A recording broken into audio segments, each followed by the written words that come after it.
permintaan khusus lagi dari Ibu Siti Aisyah. Terima kasih. Silakan. Pimpinan saya Siti Aisyah, fraksi PDIP Dapil Riau II.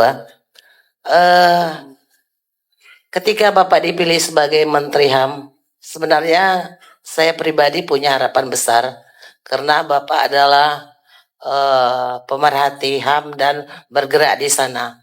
Tetapi setelah 105 hari bekerja, kami nggak nampak sedikit pun apa yang sebenarnya Bapak kerjakan selama jadi Menteri HAM ini. Anggaran memang Bapak minta 20 triliun sehingga itu jadi pembicaraan. Saya rasa itu sangat logis. Sangat logis kalau negara punya dana. Dan Bapak bekerja, malah saya rasa 20 triliun itu sangat kurang untuk melaksanakan rehabilitasi ataupun pemulihan terhadap HAM itu sendiri atau untuk menindaklanjuti pelanggaran HAM ke depan. Tetapi saya tidak lihat apa yang Bapak kerjakan 100 hari ini. Ini amnesti yang mau dilakukan, itu program pemerintah.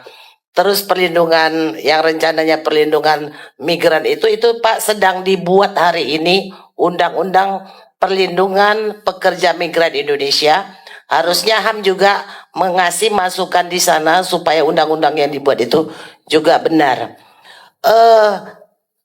Sudah banyak hari ini pelanggaran HAM di Indonesia yang viral, sangat viral. Mungkin Bapak juga tahu seperti Rempang, seperti pagar laut. Saya nggak lihat Bapak hadir di sana.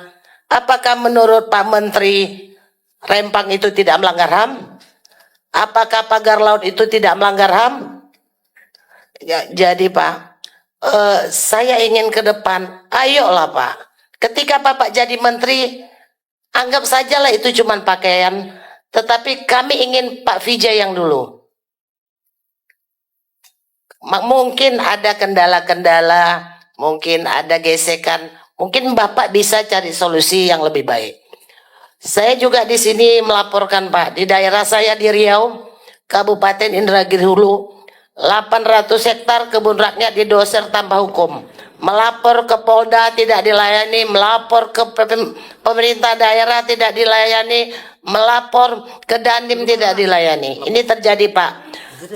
Anak-anak tidak sekolah, penghasilan tidak ada, itu terjadi hari ini di Riau di Kabupaten Indragiri Hulu antara petani dengan perusahaan kehutanan BBSI.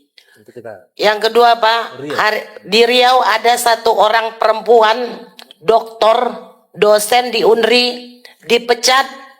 Dia tidak tahu apa-apa karena kebetulan institusi di sana dosen-dosen memplagiat hasil seminar atau disertasi. Mereka dilaporkan ke Polda, dia sebagai saksi, dia tidak dikoordinasi, dan dia menyatakan sebenarnya bahwa atasannya itu memang memplagiat. Akhirnya dia dikucilkan, tidak dikasih mata kuliah, dan tidak tahu hari ini dia dipecat Pak. Anaknya nggak bisa sekolah, listrik nggak dibayar, dan dia doktor Pak. Ada satu lagi Pak. Ada satu desa, ketika PT masuk, desa ini udah berpuluh-puluh tahun lewat di sana. PT ada, sekarang ditutup jalan Pak. Anak-anak nggak bisa sekolah, buah sawit nggak bisa keluar, kalau sakit nggak bisa berobat. Kayak mana hari ini? Melapor ke Pemda nggak bisa Pak, polisi nggak bisa, kemana nggak bisa. Padahal sedangkan tanah hak milik saja itu wajib berfungsi sosial. Hak milik di Indonesia sertifikat tidak fungsinya mutlak. Sertifikat di Indonesia berfungsi sosial. Ketika ada orang lain di belakangnya minta jalan harus dikasih walaupun disesuaikan dengan anggaran atau nilai NJOP yang ada. Tetapi ini bukan tanah hak milik Pak. Kalau HGU itu adalah tanah masyarakat, HGU itu hak guna usaha, dia meminjam tanah desa dan sekian waktu akan dikembalikan. Ketika orang pemilih HGU hari ini seolah-olah tanah itu tanah dia. Rakyat tidak boleh lagi lewat di tanah yang memang punya rakyat. Itu melanggar HAM, Pak. Saya minta tolong sekarang mereka terisolasi, sekolah harus memutar lewat sungai. Minta tolong itu juga di Indragiri Hulu, Pak. Jadi kalau Bapak tuntaskan yang ini, baru saya yakin Bapak Menteri yang hebat. Terima kasih, Pak. Baik, terima kasih. Banyak hal yang sudah disampaikan tadi. Download Tribun X sekarang.